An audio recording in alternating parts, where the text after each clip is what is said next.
Մինչ կառավարության որոշ անդամների համար գերթանկարժեք ծառայողական մեքենաներ են գնում, Փաշինյանն ու իր ընտանիքն էլ շրջում են Շարասյունով, պարլամենտական կառավարման համակարգ ունեցող պետությունում օրենսդիրները վիճակահանությամբ են ծառայողական ավտոմեքենաներից օգտվում։ Ամիսներ առաջ, երբ Փաշինյանը ցուցադրաբար վերցրեց գերատեսչություններին ծառայող մեքենաների ցուցակը եւ գրիչով սկսեց ջնջել, կրճատել դրանք, իբր խնայողության նկատառումներից ելնելով, շատերը հումոր էին անում, քո եւ կնոջդ մեքենաները կրճատի։ Ավելի լուրջ վերլուծողներն ասում էին, որ այդ որոշման արդյունքում աշխատանքը կազմակերպելու խնդիրներ կառաջանան։ Կրճատվեց նաև ազգային ժողովի ծառայողական մեքենաների թիվը եւ դրա արդյունքում ԱԺ մշտական հանձնաժողովներին ծառայող մեքենաները նվազեցին։ Հիմա երկու հանձնաժողովի մեկ ծառայողական մեքենա է սպասարկում, մինչ այդ յուրաքանչյուրին մեկ մեքենա էր հասնում։ Եվ որպեսզի հանձնաժողովները ռազմորկաններ չանեն, որոշել են, որ հերթով են օգտվելու ծառայողական մեքենաներից։ Այսինքն նույն մեքենան մի ամիս մի հանձնաժողովի նախագահին է տանում տուն, բերում աշխատանքի, մյուս ամիս մյուս հանձնաժողովի նախագահին։ ԱԺ առողջապահության հանձնաժողովի նորընտիր ղեկավար Հրբիսմե Հունանյանը մեզ վստահեցրեց, որ դա մեծ խնդիր չէ,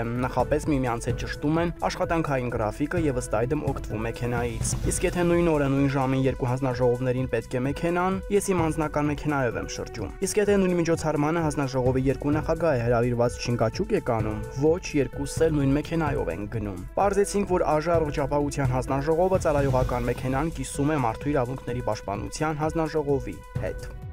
Հերթական քարորիայից առաջ ԱԺ մշտական հանձնաժողովները նիստեր են գումարում, քննարկում լիագումար նիստերի օրակարգ մտնող նախագծերը, ընդունում կամ մերժում դրանք։ Երեկ առողջապահության մշտական հանձնաժողովի նիստ կար, որն առաջին անգամ վարում էր նորընտիր նախագահ Հրբիսմե Հունանյանը, որի ընտրությունը բուռն քննարկումների պատճառ դարձավ, քանի որ նախագահը չունի բարձրագույն կրթություն։ Երեկվա նիստը կտապալվեր քվորումի բացակայության հիմքով, եթե ներկա չլիներ Հայաստան դաշնքի պատգամավոր Արմենուհի Գյուրեղյանը, որն օրերս է հողին հանձնել որդուն, սակայն ներկայացել էր։ Փոխարեն հանձնաժողովի անդամ ԿՊԱ-ականները չէին բարեհաճել ներկայանալ նիստին, ըստ ամենայնի անձնական գործերն ավելի էին կարևորել, քան աշխատանքը։ Չնայած ԿՊ-ն ինչպես բոլոր այս 7 հոգանոց հանձնաժողովում էլ մեծամասնություն է կազմում, բայց 3 անդամ էր ներկա նախագահը, Լուսինե Բադալյանը եւ նորաթուխ պատգամավոր Վանիկ Օհանյանը, բացակայում էին Փաշինյանի աներձակ Հրաչ Հակոբյանը, Էմմա Պալյանը, ընդդիմությունից Ասպրամ Կրպեյանը, որը երեխայի է սպասում եւ վատառողջ է։ Իշխանակարներն ինչպես մատների արանքով վերաբերվում են իրենց աշխատանքին, այնպես էլ երկիր են կառավարում։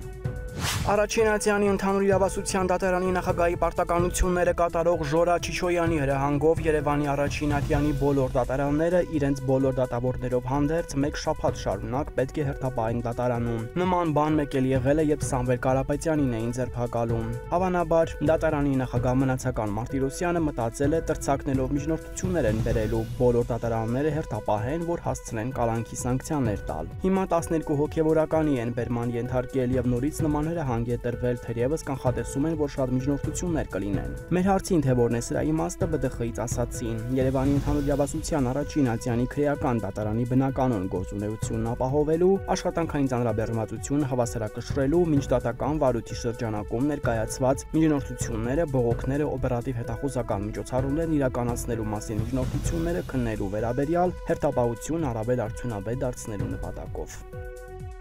Թեպետ վաղաշաբաթի դիմընտրությունների պաշտոնական քարոզարշավը դեռ չի սկսվել, սակայն իշխանությունը տևական ժամանակ քարոզարշավ է իրականացնում։ Մեզ պատմեցին, որ Արմավիրի մարզպետ Վահրամ Խաչատրյանը մարզպետարանը վերածել է նախընտրական շտաբի։ Բանուգործը թողած ողջ օրը իջմիածնի ընտրություններով է զբաղված, իր մոտ է կանչում վաղաշաբաթ խոշորացված համայնքն ընդգրկող համայնքների ավտորիտետներին, համայնքի ղեկավարներին եւ թիվ պահանջում, ով որքան ձայն կարող է ապահովել ԿՊ-ի թեկնածու Արգիշտի Մեխակյանի համար։ Հաղթանակի դեպքում խոստանում պարգև ում ինչ հարկավոր է։